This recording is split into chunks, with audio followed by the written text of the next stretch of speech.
Okay, my talk will be about big data processing from space. So I'll have a few words for myself. I'm working for Catalyst. Catalyst is a software company founded in Upper Austria. We now have branches in Vienna, in Cluj in Romania, and recently in Frankfurt in Germany. We're doing all kinds of software, and one of the parts of software we're doing is software for the ESA, the European Space Agency. And so I will talk a bit about science, some other cool projects we're doing in that area, a little bit of the tech stuff involved with this, and then we'll hopefully have a supercomputer demo. I hope the internet is working fine for this. Okay. So what is big data in the context of space? We already heard a lot about big data. In this context, it's about having petabytes of data. So on the left, you can see a snapshot of our archive currently consisting of 1.4 petabytes and growing daily. Growing, if you want to visualize that, you can take out your smartphone and take 10 pictures per second, and that's about the data rate of one of the satellites out there. Of course, it's not only one satellite, and they're currently bringing more up satellites, and the data rate only stops if the satellite dies. What can you do with this data? A science team from the University of Technology here in Vienna was visiting the Lake Neusiedl. And this slide and the next slide shows you the difference between the two satellite generations. The last slide shows the last generation, and as you hopefully can see in the next slide here, we have much more data, so we can talk much more in detail about the different floods in here. So this is a map about the Lake Neusiedl, the Neusiedler See. And you can see where the water is permanent, where it's only in some parts of the year. And combined with some meteorological information, we can do a forecast where it will be flooded next time. And this is just simple. It's just like the microwave at your home. You point the radar down, and you collect the information which comes back. So the microwave does the same thing. It points microwave, and the water particles are going to move. So some of the microwave is abstracted. And with the radar, it's the same thing. You point one thing down and measure what's coming back, and you know if there's dry soil or moist soil. This obviously doesn't stop at the Lake Neusiedl, but continues for Africa, for example, where you can measure whether the farmers should water their plants more, or where you can measure if this season the farming is delayed because of drought or something else. And for this, I'll have also visualization, which shows the bluer the better. The bluer the more water is in the ground, and the greener the more drought is. And this moves with the year. You can see in the right corner a timestamp. You can see how this is moving throughout the year.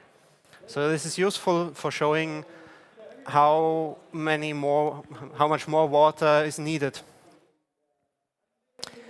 Going back,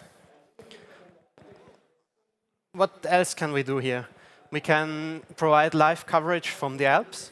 So looking at your smartphone and seeing, well, can I go skiing today? Or shall I just wait? Is there enough snow for that? Of course, this is also interesting for environmental work, because you can measure how the glaciers are moving or going down, or hopefully sometimes going up again. Then we have another project, so-called Coastal Thematic Exploitation Platform, which is about bringing scientists which are interested in the coastal theme together and providing the data for them. And one use case for that is for the Italian Carabinieri, because in Italy there's a law. If you have a house built and only the bare metal from that house, it's not that easy to take down if it was built illegally. You have to go to court, and it costs and it takes time. So the Carabinieri are driving around and trying to prevent these build-ups.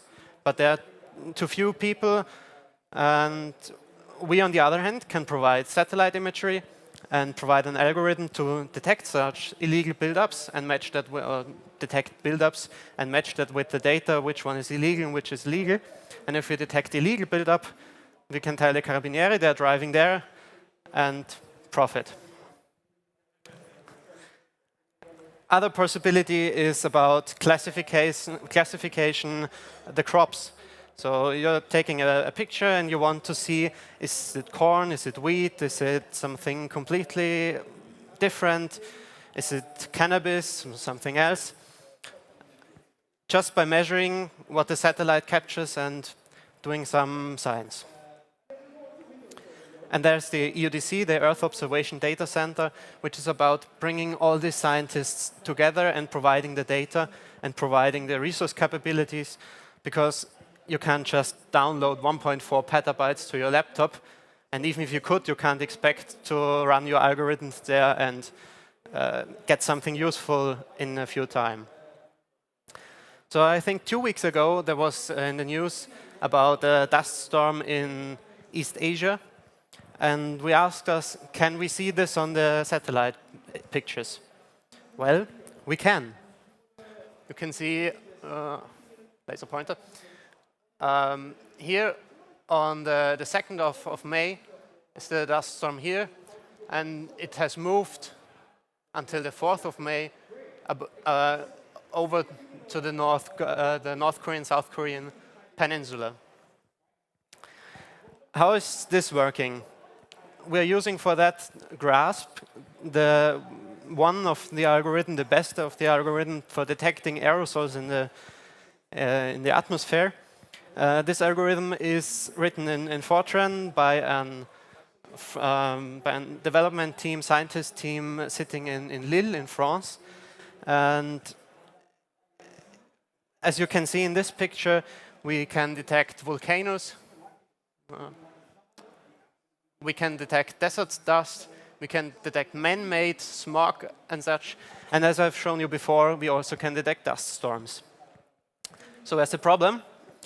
But if you look closely to the code, you will find that GRASP algorithm is about 40K lines of Fortran code. 40K lines is not that much, okay, but it's in that case a problem because it's nearly almost scientific formulas. And then you got the problem. Because this code changes. You can't just port it to another performant C, C++, CUDA optimized thing. Well, you have to live with the Fortran code, otherwise the scientist can't improve the algorithm. What is the workflow of this algorithm? You take one input file from the satellite. You have there 16 million pixels. You do a resampling, blah, blah, blah, because we can't use the full resolution. That would take way too much long. And then we need to strip out clouds and some other atmospheric corrections. Well, in the end, we're processing much data, and even if we only take about 0.6 seconds per pixel, it would take us 15 years on one computer. So for the full 10 years of that satellite, and this was the last satellite generation, the next satellite generation will provide us with much more data. So for the full 10 years, we would take about 150 years. That's not feasible. I want to get this job done before I die. So what can we do about this problem? Well, one part of the solution is just to buy more hardware or get to a supercomputer. In that case, it's the Vienna Scientific Cluster, which is about 2,000 nodes of normal Xeon processors. It's just a big workstation put in oil to cool, to visualize that. And for 5 years ago, when it went live, it was, I think, place 114 on the supercomputer list. So it's providing some power for us. But then you get the next problems. How do you access the data? The data is lying around, 1.4 petabytes, and how exactly do you match this all? how you start the processing, how to check on the running processing. If there are errors, I want to read the log files. I want to know exactly where are the problems. Yeah. So in overall, the problem is how to improve the current workflows of the scientists, which are using that portion of data on their laptops and developing their science, and bring it up to global scale. And to address this, we have developed our processing portal, which helps us with that, because it gives away the supercomputer access. I have just a web interface where I can start the processing or look at the processing. So this is the processing of the sandstorm I talked about. And I can see it consists of several steps. And the retrieval step, the most important step of the algorithm, takes most of the time. So this processing is very well optimized. I can also have a look at different log files. Let's look at one of those retrieval log files. We have to wait for a second. I hope the Wi-Fi is working.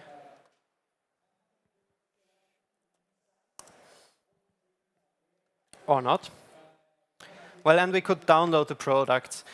In that case, the products, it would make somehow sense, because we're not downloading the raw satellite input data, but we are downloading PNGs and to show the effect of our processing.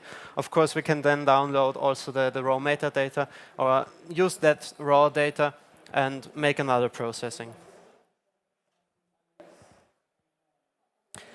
So what's running in the background? I've talked about the supercomputer. Well, the VSC uses Slurm, a simple Linux utility management tool, which provides various commands for submitting a job, checking on running jobs, and checking the health of the cluster, and seeing the accounting, how much core hours you've used in your processing, how much they will bill you. So these are some examples how to run an hello world. srun hostname will tell the supercomputer to just pick one node which is freely available and print their hostname. But the problem with Slurm, in my opinion, it's not that really simple, because as you can see, those are the command line switches only for one of the tools. And you don't need those in reality, because you can also just take environment variables. And so you'll find if you just start a job, it will automatically create a job ID and also a job underscore ID for backwards compatibility and some other magical stuff. And if you want to start another job, well, you have the environment variables from before again, which are messing up, because maybe the first job is only running on 5 nodes, and the next job is running on 20 nodes, and the second job is thinking, oh, well, there's an environment variable which says I'm running on 5 nodes, which is not the reality. So this leads to the last snippet. One of my colleagues was, yeah, OK. Another part is the output format, because if I want to show what is currently running with SQ, I tell them, OK, %.18, which tells them I want a column width of 18. And then I go on and have these upper lowercase letters for something. And if I want to use another Slurm command, the output format is completely different. So I have first a job name and then % and a number. So yeah, well, that is the second part why we built our processing portal, so you don't have to mess with this. You don't have to remember all these commands. And starting a processing would just be simply go to the web portal, pick a processor, pick the input files, and click on Start. And that's how it's easy. So I mentioned the VSC a couple of times now. Yeah, well, I'll try to get back to internet connection. Hopefully this will work. I'd like to show you how a supercomputer is built. How many of you already have accessed a supercomputer and did some stuff there? OK, only a few ones. Still connecting. OK. I guess it's not my day today. So maybe, oh, connected, OK. The other possibility would be that you can meet me afterwards and I can show you the demo those who are interested in. Now the VPN does not want, well.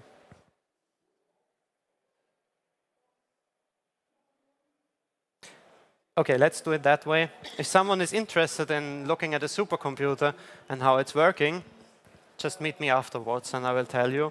I can show you the part. So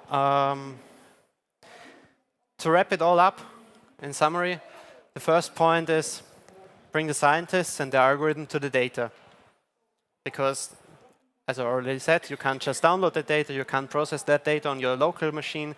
It's OK to download a little bit of the data and do your work, but if you want to scale that up, that's not going to work. And there's no second point, because that's really the most important thing. You have to bring the scientists or the algorithm or whatever to the data. Otherwise, it won't work. And 3 words about catalysts again. We are hosting the Decoding Contest, which is a contest, a worldwide challenge. For 2 months, 2 months ago, we had the challenge with about 2K participants. And we will be doing the next event in October. So if you want to showcase your talent, because it's somehow a tradition here on WeAreDevelopers to ask for joining us. So we are also hiring and looking for good people. If you want to join us with those ESA projects, with other cool stuff we're doing, make sure to take part in the next coding contest, because the coding contest is also part of our recruitment process. So you will do it one way or another. OK, I'm finished, thanks to the not working internet. Are there any questions? I have 2 questions here. OK. The first one is, are you using that Slurm? That simple whatever? We're using Slurm because VSC is using Slurm, so you don't have a chance. We need to get around with it. Yeah, there's no way to use something like Kubernetes or other technologies? No, because the VSC, the scientific cluster, is using that technology. And if you want to submit a job if you want to process something on the Vienna scientific cluster, you have to use Slurm. There's no way around it, unfortunately. So if you want to move to new technology, you have to buy new hardware, basically. No, it's the software decision from the staff of VSC. VSC is not owned by us, so we can't decide which software we're using there. It's the supercomputer from the University of Technology here in Vienna. And I think one question for clarification: every processing is done in Fortran. The graph processing is done in Fortran. Other parts are maybe Python or C, C++. It's well, anything you want. Thank you. Are there any more questions from the audience? Hands up and shout now.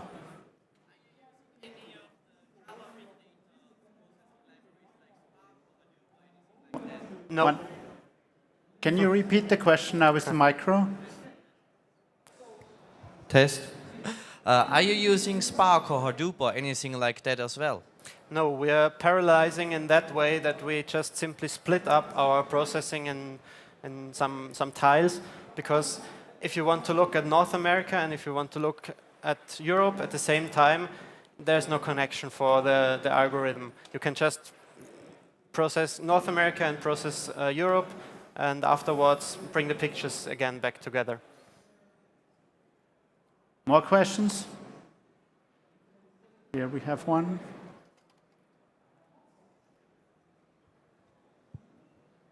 Have you considered using mainframe systems like the C system from IBM for your processing?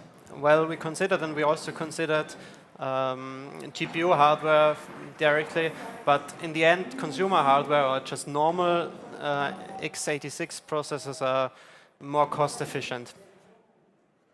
Thank you. More questions? There was one in the back.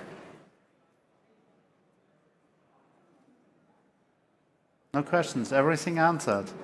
Christoph, Okay. thank you very much for your talk. Thank you.